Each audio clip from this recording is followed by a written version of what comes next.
Okay, looks like we've got the door open and people are gathering for this evening's edition of the MDI Science Cafe. Welcome, everyone. I'm Fred Bever. I'm the Chief Communications Officer at the MDI Biological Laboratory.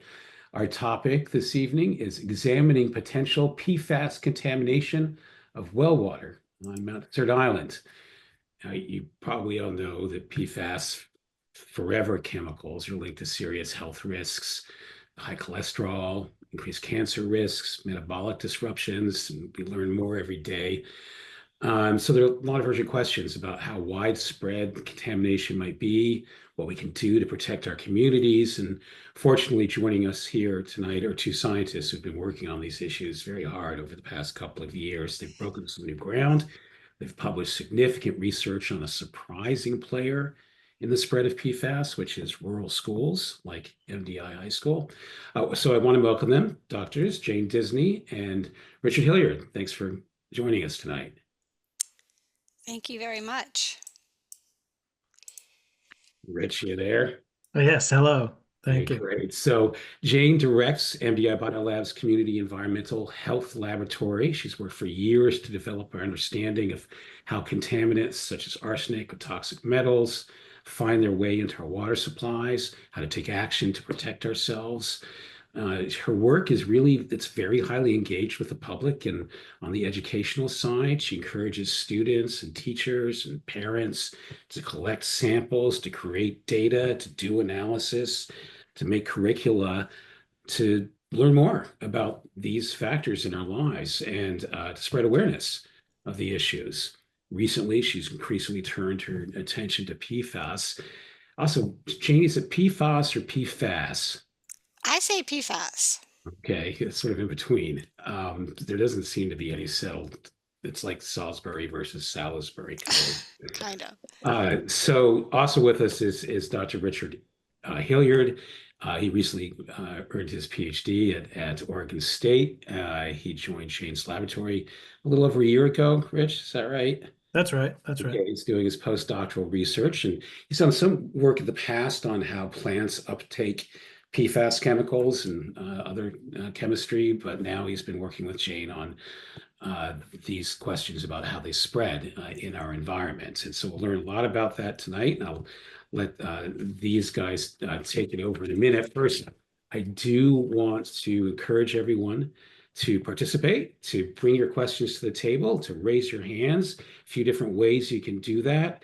One is if you look down at the bottom of your Zoom screen, you'll see the chat. You can write a question in there, and it'll hopefully rise to a place where I can see it and relay it, or someone on our team will. Or you see that little outline of a heart at the bottom. You could press that, and a little raise your hand icon comes up. It's another way we can try to recognize you. Also, you can just raise your hand physically like this. And hopefully we'll see you and be able to get to your question. Really hope that you'll interact and talk with our guests, Jane and Rich, about what they're learning about PFAS and what you'd like to know about it. So with that, I'll turn it over to Jane and Rich to walk us through what they've been up to. All righty. I will share the screen.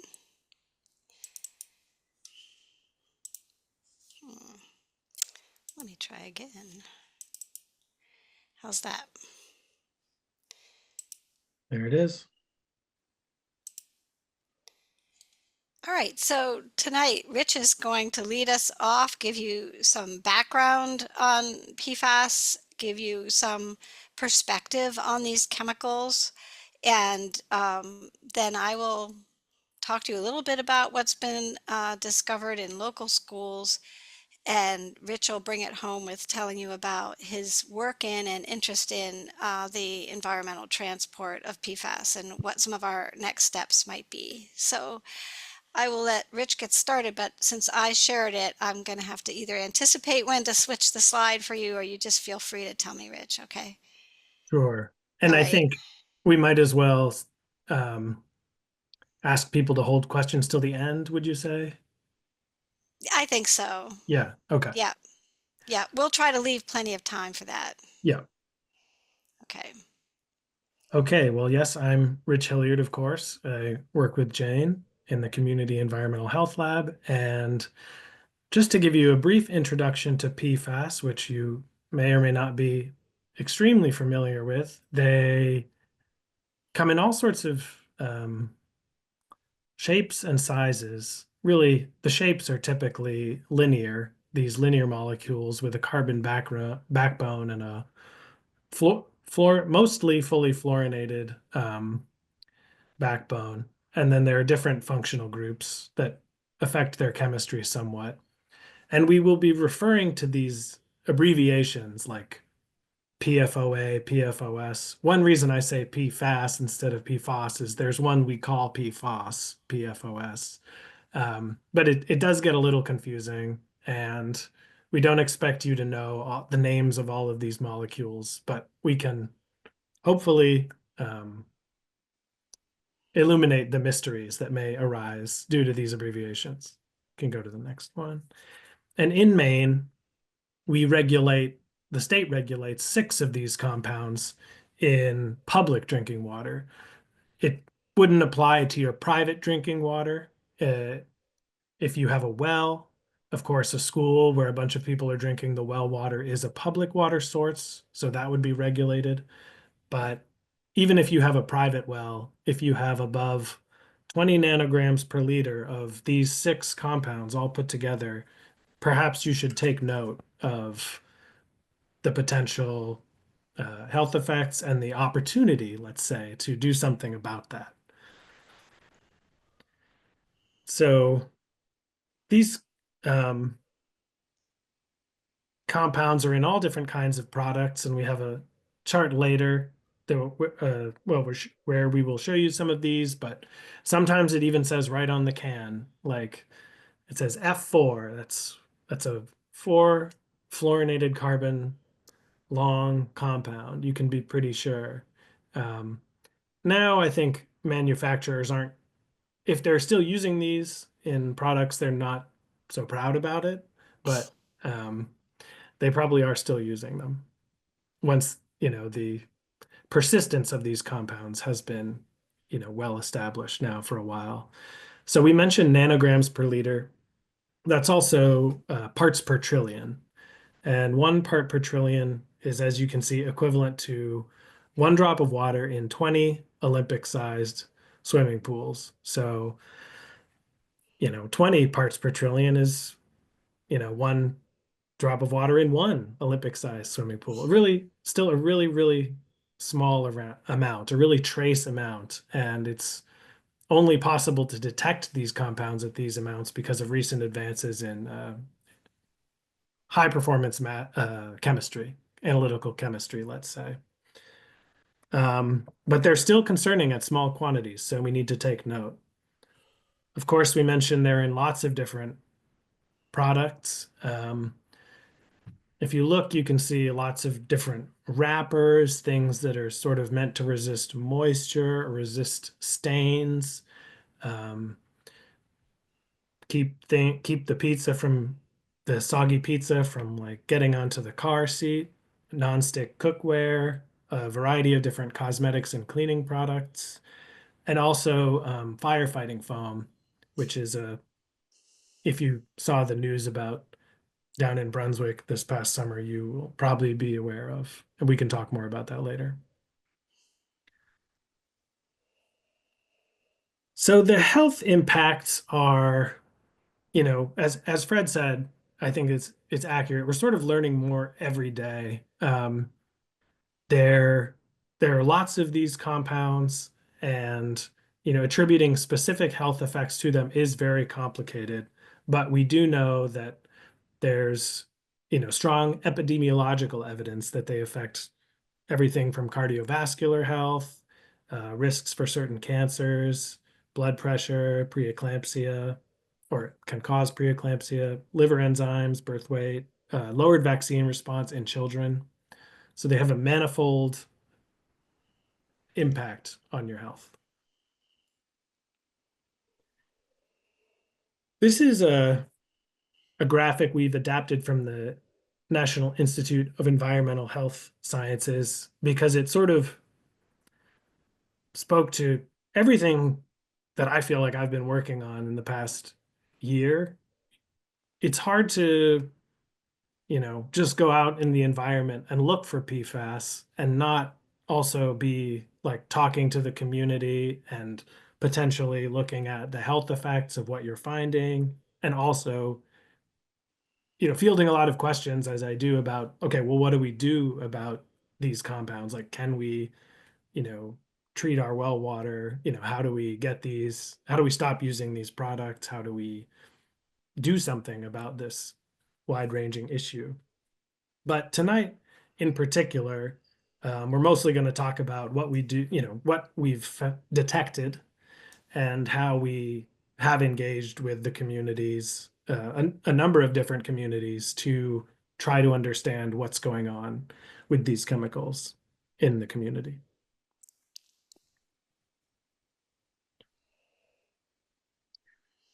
So this is your little introduction to PFAS in the environment. So in the upper left corner, we have the application of biosolids. So, solid waste from a wastewater treatment plant. This is kind of the formative story in Maine of how PFAS were first brought to the wide attention in Maine, typically in central and western Maine, with the application of these biosolids in agricultural areas. And of course, there are other sources, domestic and commercial sources, landfills, where biosolids also end up in landfills, as do a variety of different products that may have PFAS. Industrial sources, perhaps not as many of those in Maine as in other places. And lots of these things find their way to the wastewater treatment plant and ultimately the environment that way. But back to the left, we have found that rural schools seem to be a source of these compounds in the surrounding area. Now we suspect strong involvement of the school's septic system, as in things are maybe improperly being, maybe nobody knew the difference. No, there's a certain amount of innocence we can allow for here, but you know, compounds that find their way into the septic system, if they don't break down, these forever chemicals, eventually they may migrate out of the septic system to the groundwater, uh, perhaps to the surface water, depending upon how the system is constructed. And from there, they can travel to domestic wells and other drinking water sources. So in 2022 or 2023, I believe the state mandated the testing of all schools for PFAS. So every dot on this map is a school. In these red dots, we have PFAS that is above the current Maine standard, 20 nanograms per liter, detected in that well. Now, you can see here Mount Desert Island. And both of these wells have since been remediated. So the high school has a filter now, Tremont has a filter now, and a number of these wells on this map have been treated. But well, let me say the drinking water has been treated. The well, the water that's coming from the ground still has PFAS in it. So it's treated before it gets to the kids and the teachers, mouths while they're drinking it. But the problem perhaps remains in terms of the source being contaminated. And we're very interested in what is connecting this story. Why are all these schools contaminated? There are a number that have no PFAS detected, and there are some that have PFAS detected and it's below that 20 nanogram per liter limit. But there's really a lot of interesting data here. And I think Jane is going to tell you more about some particular schools you may be familiar with. Yeah, so just for a little frame of reference, I know it's hard to read all of the schools on the bottom axis of this graph, but it's to just show you there's a lot of schools with detectable PFAS in Maine. And also for reference, our own Tremont Consolidated School had about 20.8 nanograms per liter and is somewhat out here in the middle of the pack in terms of total amount of PFAS.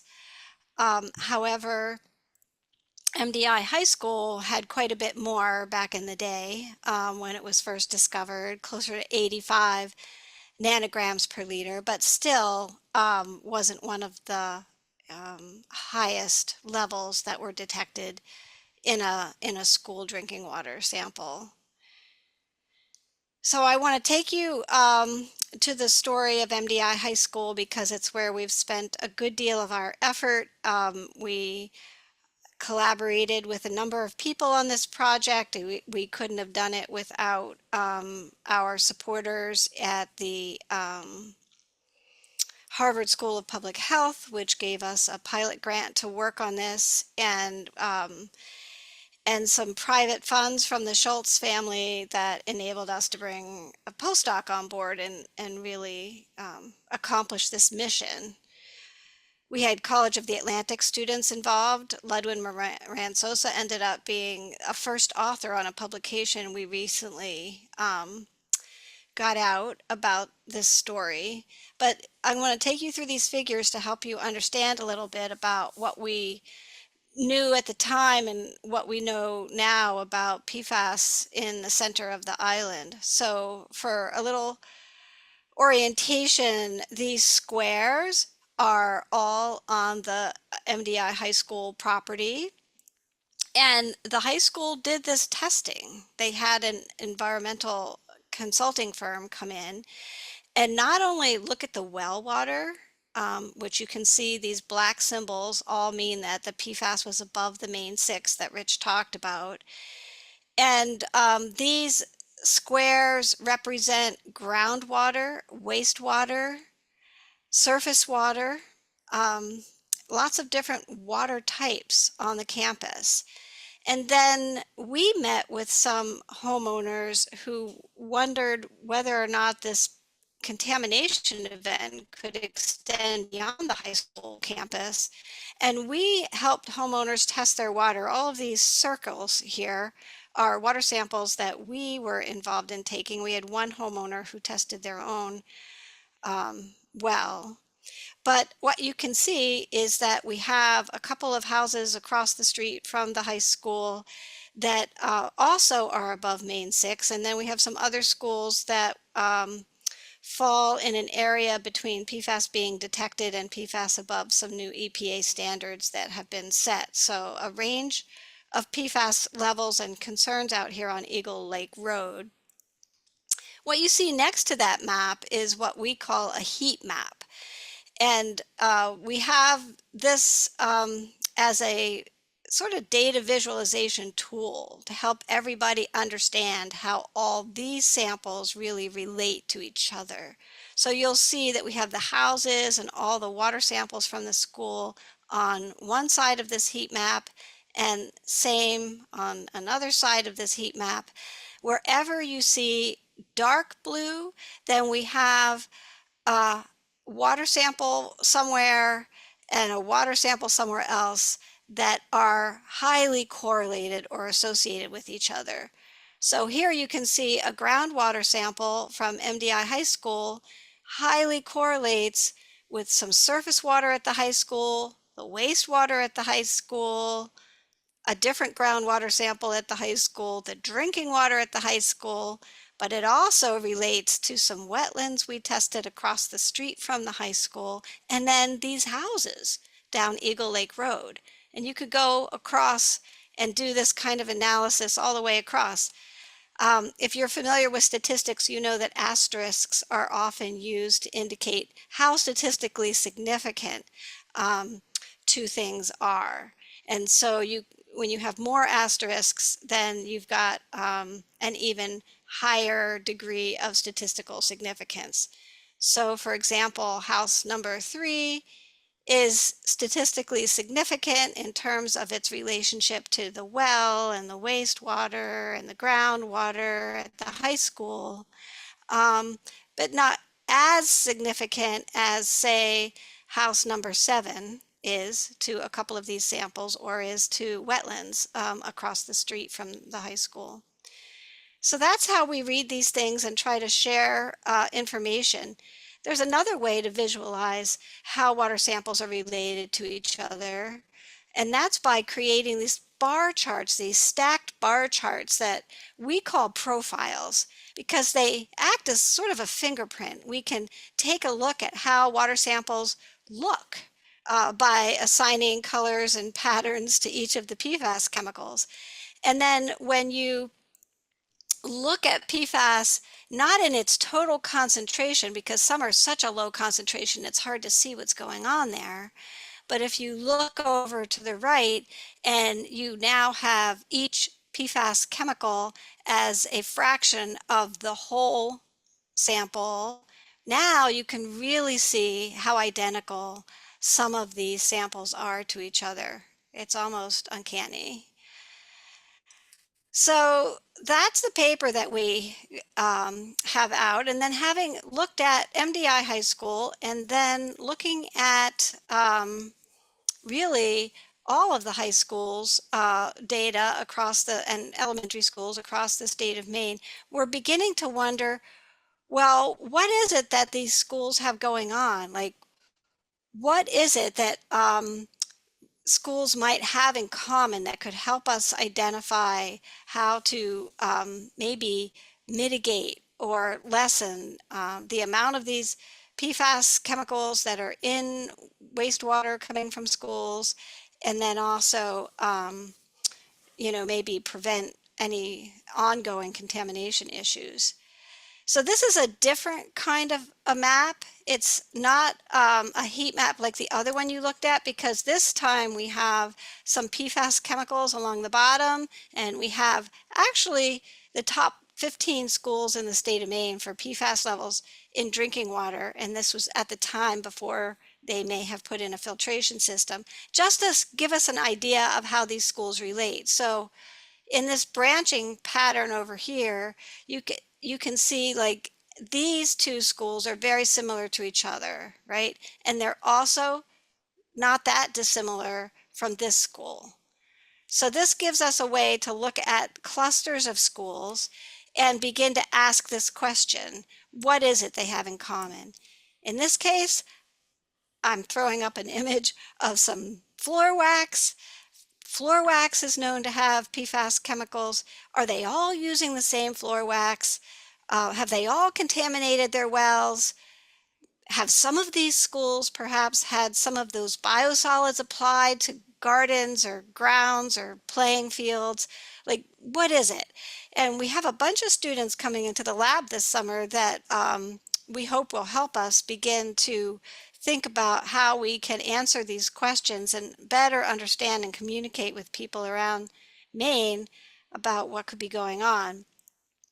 We're also really curious about what schools without PFAS in the drinking water have in common. I mean, are they all using PFAS-free toilet paper? Or maybe they've been using really natural products that happen to not have PFAS. Or is it possible that some of these schools already had a filtration system, and maybe the filtration system was put in to deal with a different contaminant? It turns out that the kinds of systems you put in to handle arsenic are very similar to the systems that you install to handle PFAS.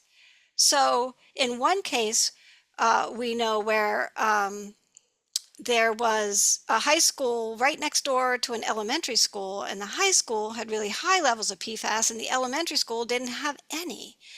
And I thought, well, how can that be? It does turn out they had two different wells at two different well depths, but they were so close to each other, it was hard to believe there hadn't been any admixing of groundwater between the two. And then I found out that the elementary school had really high arsenic levels and had installed a filtration system. So that's great that that school never had a time when the students were exposed to PFAS in the drinking water. But on the flip side, there could be all kinds of PFAS chemicals going down into the wastewater and into the groundwater around the school, but by simply looking at their drinking water, you wouldn't know it. So these are the things we're beginning to explore. Now back to MDI, the other school of concern for us besides MDI High School was Tremont Consolidated School. But Tremont is really situated quite differently than the high school. You can see that it's right here at the lowest spot in Tremont almost. It's sitting right on the intersection of the Bass Harbor Marsh and Bass Harbor. There's very little downstream from the school. There's just a few houses across the street, which do turn out to have very slightly correlated PFAS profiles to the school. But as you move further away from the school, we're still seeing some PFAS and sometimes some high levels of PFAS in drinking water, but they don't correlate with the school. So as we began to share this information in Tremont and talking to the select board and the sustainability committee and other community members, there was more and more interest to find out, like, well, how far does all this go? And how many more houses might have PFAS in the drinking water? So we set out to do something really beyond the school community sampling that we had done previously and started to look really town-wide at PFAS distribution in wells. And so far we've looked at 64 wells. And what I can tell you is that quite a few of them are above the Maine standard, like 11. Some of those houses are also above this new EPA standard that I referenced earlier. So something for people to keep in mind. And all of the houses that are down here in like a light green and a light orange, those are all either above either standard or have PFAS below the standard, but it's still detectable. So long story short, 66% of the households that we've tested so far in Tremont have detectable PFAS. And generally speaking, more than one of these chemicals. Only a few of these houses have had no PFAS detected. And just like with the schools question, we're very curious about what do these houses have in common?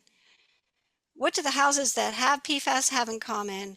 And what about the ones that don't have PFAS? We're interested in land use. We're interested in distance of wells from septic systems, age of septic systems, depth of wells. There's a lot to explore here to fully understand how a community ends up like this. As you look in the literature, this is not necessarily reflective of all communities in the United States. This isn't the case for every community. All right, so going around the circle of all of the things that we're interested in exploring, of course, this widespread PFAS contamination in Tremont had us asking questions about whether or not there were any health effects. And in particular, we've been wondering about kids at these schools that have had high PFAS in the drinking water, especially schools that kids may have attended for long periods of time, like in the elementary school, kids would have been attending from kindergarten through 8th grade. So we got together with an epidemiologist from Dartmouth, a colleague and collaborator of ours, and talked about this idea of testing school children. She's a pediatric epidemiologist and has done a lot of work with PFAS in children from a birth cohort study that is ongoing at Dartmouth. And she said it wouldn't be that difficult to do. We'd have to make sure it was something that the families really wanted and were interested in and participating in. So we did start some community engagement, additional conversations, both with the superintendent of schools and with the school district principals to find out, what the interest would be. And long story short, we have launched a pilot study where now that we have gotten some feedback from the community and we know there's interest, we're planning on recruiting 20 families to start. And if we get a larger grant that we have submitted, we may expand that to 200 families in the Tremont community. What we really need to do is get some finger prick blood tests done on children at the school to understand whether or not what they have in their blood is reflective of what's in the drinking water. Did they have exposures at school?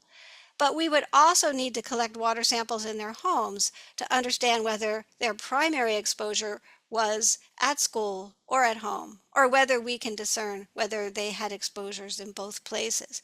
And then there's the food we eat and other products we might have contact with. So we've developed a drinking water and dietary survey for the families to participate in at the same time that we're collecting blood samples. Beyond that, we're interested in cardiovascular measures. Something simple we could do with children is to just look at their blood pressure and weight and height and bioimpedance to determine the percentage of fat in their bodies, because these can be influenced by exposure to PFAS. Not a lot of studies have been done in children on this, but there's some data to indicate there's associations there. And then also we're interested in looking at results of behavioral assessments for children. And then putting all these data together to understand if there's any relationship and reporting all of this back to the community, and ultimately helping to inform all those other school communities in Maine and beyond that have yet to even think about all these things. So starting with 20 families, we're in process right now with getting our human subjects IRB approval for this study, and then working up the survey questions with our epidemiologist, Megan Romano at Dartmouth. IRB means Institutional Review Board, right? It's how Mhm. you're treating your If you're subjects doing, ethically. if you're doing human subject studies, you need that kind of approval so that everything you're doing is ethical, that you're treating the data with the utmost privacy, right? That all these things are taken into consideration. Everyone has given consent, and every child has given assent to participate in something like this. So I Easy. thought that, yep, in order to be, yep, question? Yeah, whose IRB do you use? Oh, MDI Biological Laboratory has an IRB committee now. I've Thanks. had multiple IRBs approved. Yep. Great. So I thought that in order to understand what everybody else is experiencing and how they're feeling about this experience, that I should test my own drinking water, which I did. I didn't anticipate that I would find much in my drinking water. I don't live in Tremont, and some of my neighbors had their wells tested and didn't find anything. But unfortunately, I did have elevated PFAS in my drinking water. I actually had, well, I did 2 different measurements, and on one day I had 15 nanograms per liter, so not quite the 20, but still concerning to me. And so I thought, well, let me try this finger prick blood test that I'm going to be asking children to do and see, one, if it hurts, two, if it was hard to get enough blood out, because you have to, you know, actually absorb blood onto all 4 of these. They're almost like Q-tip tips. They're kind of spongy tips. And this PFAS finger prick blood test was developed at Eurofins, and they're working with us to do this analysis.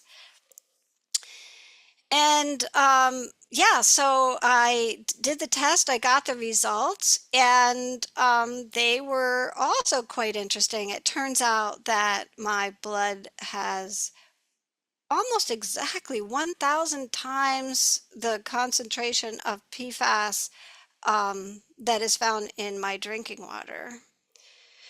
So they measure in nanograms per mil in your blood rather than nanograms per liter. So Rich, being my biostatistician in the lab, helped me take a look using one of those heat mats I described to you earlier to see whether or not my well water test results correlated with my blood test. And we see that, yes, these two squares are very dark blue. You can actually see the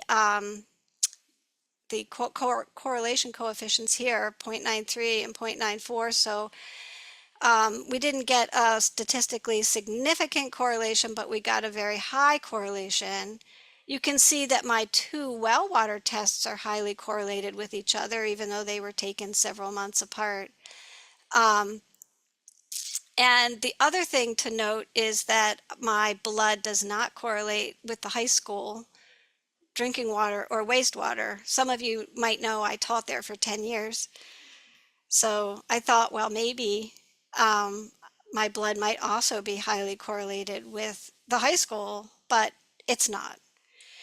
So having gone through this, I can tell you that it does, raise some thoughts in one's mind about their own health and what they want to do moving forward. We do have a whole house filtration system now installed in our home. This gives you that other look.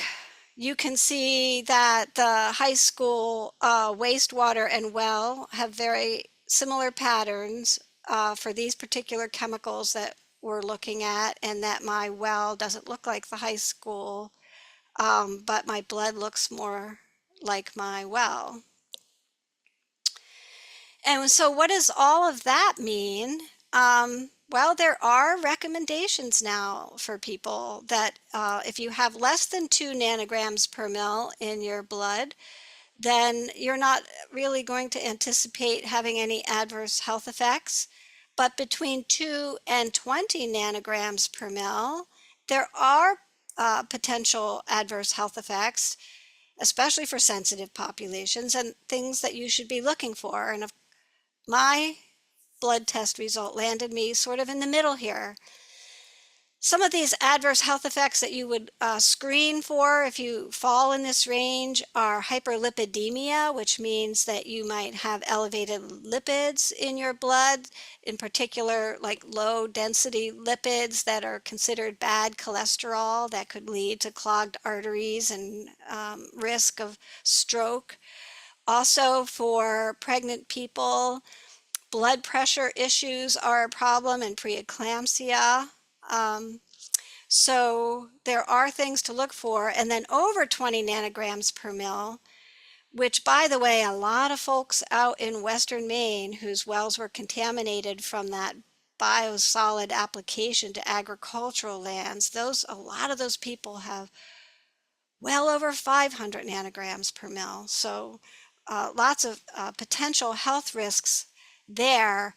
And people who fall above 20 nanograms per mil really should be screened for thyroid problems as well as cardiometabolic problems, and screened for kidney cancer and testicular cancer. So things get more serious the higher you go. The thing I find interesting is that my well water was below the 20 nanograms per liter that is the state standard for public drinking water. But I've lived in my home for 31 years, so even if you have less than the state standard, if you've been exposed long enough, because these chemicals do not leave the body very easily, one of the reasons they're called forever chemicals, then they can accumulate over time to levels much higher than the original source, and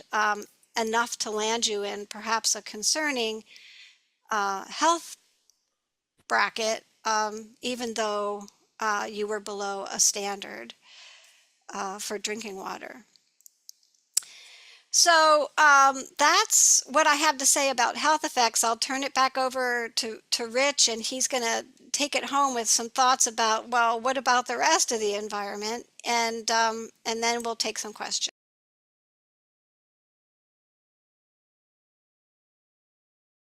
Yes, so we get a lot of questions about mitigation, and I'm happy to talk about what you can do, whole house activated carbon system in your well, zero water pitcher filter, everything from relatively cheap to relatively expensive. But we're also interested in remediation of the natural world because, it's good to start with drinking water should be the highest priority for remediation. I think probably most of us agree.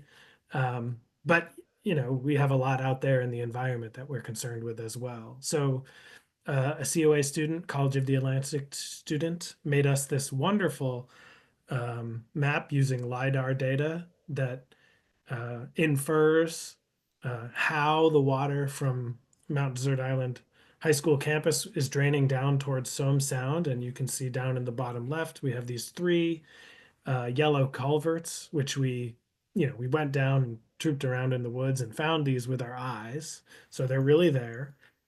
And it turns out that, maybe PFAS are making it down there to the ocean. So one of these we call culvert 2. It's, left to right. It's the one on the right. So maybe it was not the best name, but turns out culvert 2 has a profile that matches the profile that we find at the high school, this correlation that we keep talking about.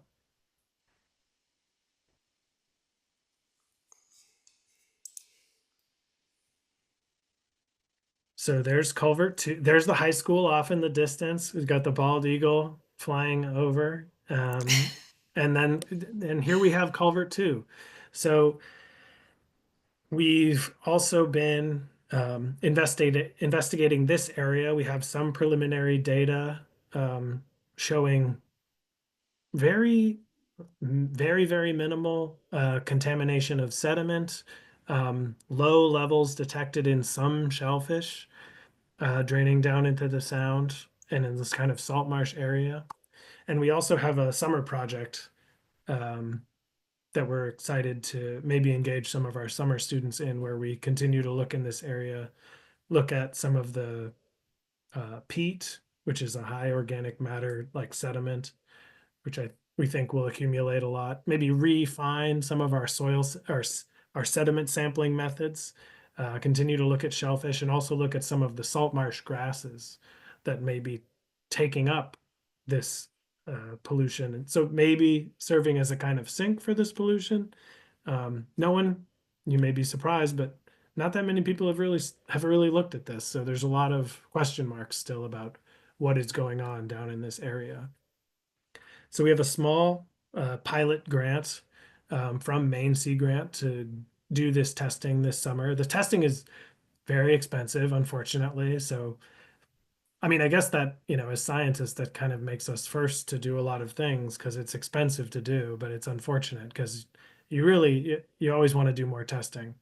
But yeah, so we're going to look at runoff and sediment, grasses and peat and the surrounding ecosystem, and think about how this might help us mitigate this contamination. And there you've got a nice little map of the area of Somme Sound that we're concerned with, almost right across from Eagle Lake Road, if you're familiar with the area. Yeah, so thanks, Rich. We have a number of really dynamic teams that work on aspects of this work in the community lab. Some of these are students who come in this summer. We have some on our PFAS research team who are College of the Atlantic students. We have 3 of them here, all surrounding Rich. And We do a lot of education and outreach about drinking water, not just around PFAS, but also arsenic, as some of you know, and other toxic metals. And I have a whole team working on that, as well as an island fellow looking at drinking water on the unbridged islands, and then a great data team, which is super helpful. Joel Graber and our data core at the MDI Biolab has been super helpful here too. We're actually going to move Caitlin over onto our PFAS team with this new health initiative that we have going with families in Tremont. And we have lots of partners who've gotten us off the ground with funding. I see Katie Richards from Maine Laboratories is on with us today, so she's one that can help answer some of the questions I see popping up in the chat as well. But yeah, town of Tremont has kicked in $15,000 to get households sampled in Tremont. We still have more left that we can do there. The Maine Embry program has been supporting us, as well as Dartmouth Geisel School of Medicine, where Megan, our epidemiologist, works. So lots of little pots of funding have kept us moving along this far. And our partners, MDI Hospital is talking with us about this health study we have planned, and are going to be educating physicians in the area about what's happening so that they're ready for questions they might get. The school district has been so helpful. Defend Our Health out of Portland is right with us. Eurofins as well. We have a wonderful ethics evaluator, Kate Darling from University of Maine. She's gotten separate funding to work with us on the pilot, and she's written into the larger grant. So Silent Spring Institute has done all of this kind of work before, and they're bringing all their tools to the fore for us, including how to do reporting back with families. So we really have a lot of partners and support for this initiative, as it is new territory for the Community Environmental Health Lab. But all roads have pointed us in this direction. All things have brought us here at this time. So I think I'll stop sharing now. What do you think, Fred? Well, you might want to just, sure, yes, please, hold on to your slides in case someone wants to. Right. I have some questions. additional slides that might answer some questions as well. I think, I think it's important to note that this kind of work that you've been doing, which engages the community so thoroughly, has produced some real results in people's lives where they've been able to take action based on findings you've made and gotten help from the Some of them are on this Zoom with us. Yep. And have been able to put in filtration, which is really great. We do have some questions in the chat room, and the first one is, I think this is a question you've been considering, Jane, which is sort of the ebb and flow of concentration. And DC asks, it says, my well tested negative a month ago. Some other wells in the area were positive. DC doesn't know how close the nearest well is, but do you have a suggestion about when you should test again? And Jane, when you and I have spoken, I think you've spoken, it can really vary over time. Is that right? That's true. And of course, I invite anyone else on this call who has experience with this to jump in as well. I can tell you my first well sample in November was 15 nanograms per liter, but then later in February it was 7 nanograms per liter. I never exceeded that 20 nanograms per liter, but I knew I'd been in the house a long time and I might be in the house for a lot longer. So my suspicions were borne out in the blood test. They are suggesting that I test, whether the filtration system's working on an annual basis. And so I would suggest that annually would be a good thing to do. I don't know, Katie, do you have any different thoughts about that? And maybe Katie, would introduce yourself. Sure. Yes. Thank you, Jane. Excellent presentation. My name is Katie Richards. I'm the CEO of Maine Laboratories, and we do PFAS testing. And we're the first lab in the state of Maine to do PFAS testing here in the state. And Jane is one of the first people to use us. And so we've had a long partnership. I get asked this question all the time.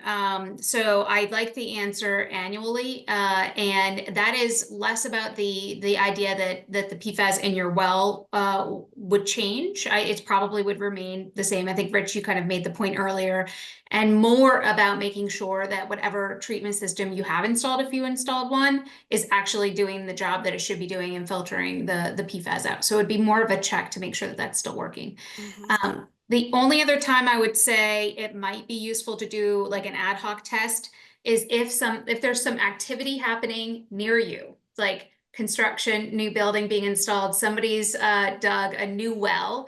Because when you've got movement happening underground, that could change the way, if you've got a dug well, right, or a drilled well, it could change the way that the water is moving underground. And so you might just want to double check and make sure the aquifer hasn't changed, and you're getting water from someplace else. Mhm.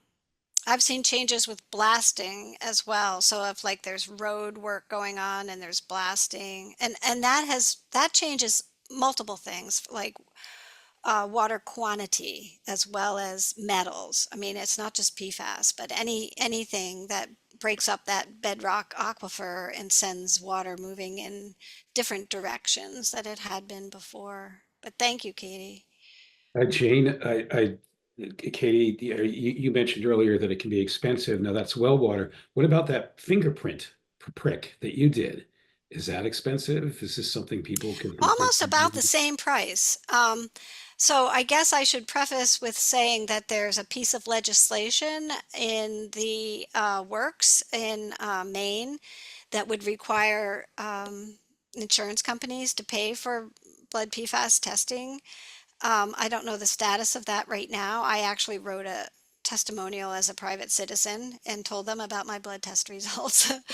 And we'll see what happens with that. But in the meantime, I think so. I sometimes get like research discounts. And so I think I'm not far off in saying it's about the same price for the finger prick blood test as the water test, which is around 380, 390, something like that. Oh, we have a question that goes to, I think, transparency and disclosure, which is something I know the legislature has been working on, and then sort of they've postponed some of those requirements that they started out with, but Maine has been leading on these issues. But this particular question from JC is whether PFAS is included in material safety data sheets, the MDSS sheets, if PFAS is in clothing or in cookware. Does it have to be disclosed? How can we tell what's in our products? It's not, it's not. I went to like a workshop, a little webinar on this last year, and there was some talk of possible legislation coming into effect to make this the case, but this is not currently the case. There is no Yeah. disclosure, required. When you look at the SC Johnson box, the one I showed when I'm like, what do these schools have in common? That there's no PFAS listed in the ingredient list. But we had a sample run at Maine Laboratories, and sure enough, it had really high levels of two particular PFAS chemicals. So they're in there, but how is a consumer to know not to purchase that, especially if they're on a septic system? Yeah. Katie, maybe I mean, there were various products that would be banned in the state. It's like starting in 2026, like if they had PFAS as a known item by the manufacturer. Do you know if that's continuing? Dental floss or cookware products. Yeah, it is continuing. I would say that there's probably still a lot of questions about that product legislation because I think it's intentionally added PFAS. And for a lot of products that come into the state of Maine, it might not be declared that PFAS was added intentionally. It may not be on a safety data sheet. It may not be on the ingredients. And so it's really hard to tell. I think the product, understanding what PFAS is in what products right now is mostly like a companies that are opting in and they're doing the hard work of finding the alternatives, right? And they're able to say, hey, we don't have it because we found the alternatives. And that's where you're able to distinguish. And so it's those folks who are kind of leading the way that I would say are doing the best job. I mean, I'm certainly appreciative of that. But we can do, I mean, laboratories, we can do product testing. So if there's something, if somebody has textiles or plastic or any products, really, we can break it down in the lab and do an extraction and find out, you know, if they're getting a hit for PFAS in it. We did get a question about solar panels. Do you guys know anything about whether they might be susceptible to that kind of treatment? I think, you know, the likelihood that PFAS are used in the manufacture of any part of solar panels is very high. But but then there's a question of, okay, how much of that is actually going to disincorporate, to maybe make up a word, from the solar panel and like enter the water, and that could be, you know, that could be very, very low. So they're used in a lot of different things, but the ones you really want to be concerned with are the ones that are more liquid, you know, more textile. Like a solar panel is a pretty, you know, it's not going to melt. It's not supposed to, you know. Unless there's a Nonstick cookware is a wildfire. risk because we You know, scrape the cookware, you know, and heat it up. But if it just sat there, the Teflon pan isn't going to be a big source of PFAS. It's because it's just sitting there. there's another question around how can we find out more? It's like, Katie, you were talking about people who are sort of proactively saying, hey, PFAS free. Is there a resource out there where we can find what products to look for? I don't have a good answer to that. Yeah. I haven't found something that I'm recommending to my customers just yet. I think we're at the very front end of companies coming around that bend. If I'm really brutally honest, I mean, based on the regulatory environment and what's happening at the federal level, there might be companies that are not as eager to take that step forward. And they might be more like in a wait and see mode versus taking care of the issue right now. I also saw in the chat that somebody was asking about the new EPA regulations, and so Rich, you can join in, but I can tell you that much lower, but much more particular PFAS chemical. Yeah, it's not it's not a sum of 6 adding to 20. It's PFOA has to be below 4. It's supposed to be below 4. PFOS below 4. PFHXS, PFNA, and HFPODA, also known as Gen X, all are supposed to be below 10. And then there's like another one I'm not even going to explain. So it's like, it's a more like, if it's this, it's below, you know, it's considered, you know, above the standard. So it's like kind of a checklist, and it is more strict. Mm-hmm. Yeah, so both my water samples, the PFOS was above 4.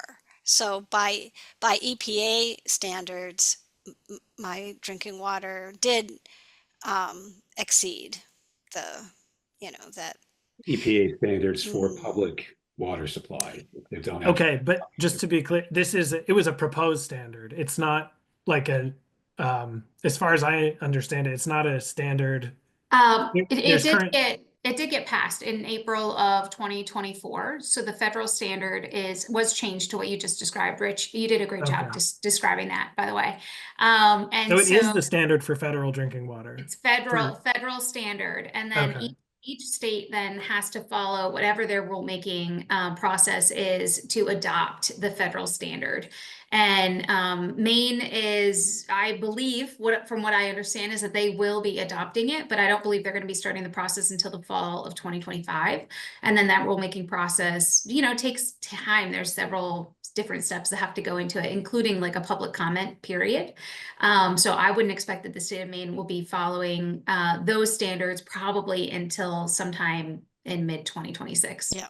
But that doesn't mean that a private well owner can't start to follow those standards now. Like, why would we wait until 2026 or 2028 when we already know that these standards are protective of public health? And Mhm. as we unfortunately start to run out of time, I'll mention that Christine Foster cites an EPA site, epa.gov/safer choice, that has provides the ability to search for safe products. So that's epa.gov/safer choice. You might want to check out. As we wind up, and as sort of a segue to promoting our next Science Cafe, I do want to mention that the biolab is doing all this wonderful work under Jane's aegis and her research group's work to find out how PFAS are traveling. We also have some work going on in comparative biology to consider what it does to organic systems and physical bodies. And Ian Drummond has been doing some work with our model for human health zebrafish to actually try to observe developmental effects in water samples taken from some of the sites where Jane has identified PFAS contamination, or that the state has.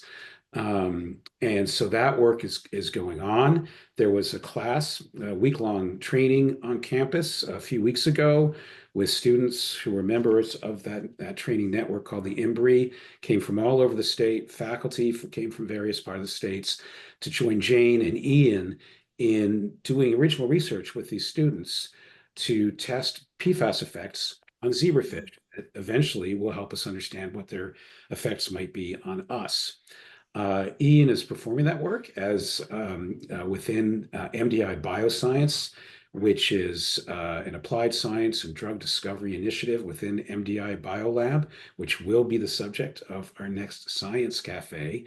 And I'll give you a little bit more information about that in a sec. But first, I just really want to thank everyone in our audience, and Jane and Richard and Katie. Thanks so much for a nice assist there at the end. Joining this Science Cafe, obviously there's a huge appetite for information about what these substances are up to in our environment, how they're getting around, and what they may do. So I encourage you to stay in touch.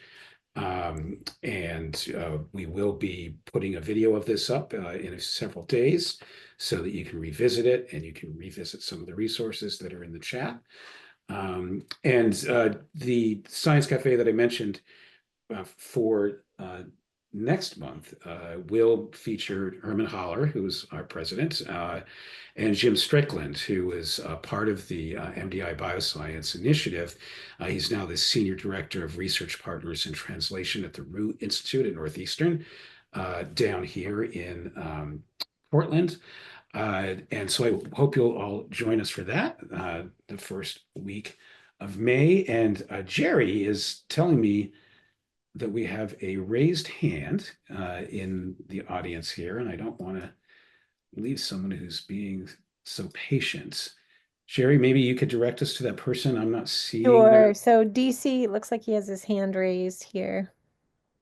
Yes, it was just someone put in a question about recommendations for whole house water filters for PFAS water. If you had suggestions on where we could look, or brands or contractors, please.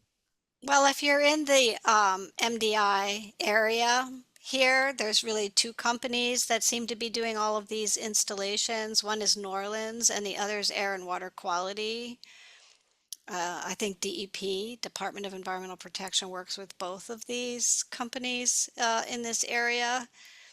You can do your own installation if you go online and you look at how do you put carbon filters in. People do it. I've seen people do it successfully.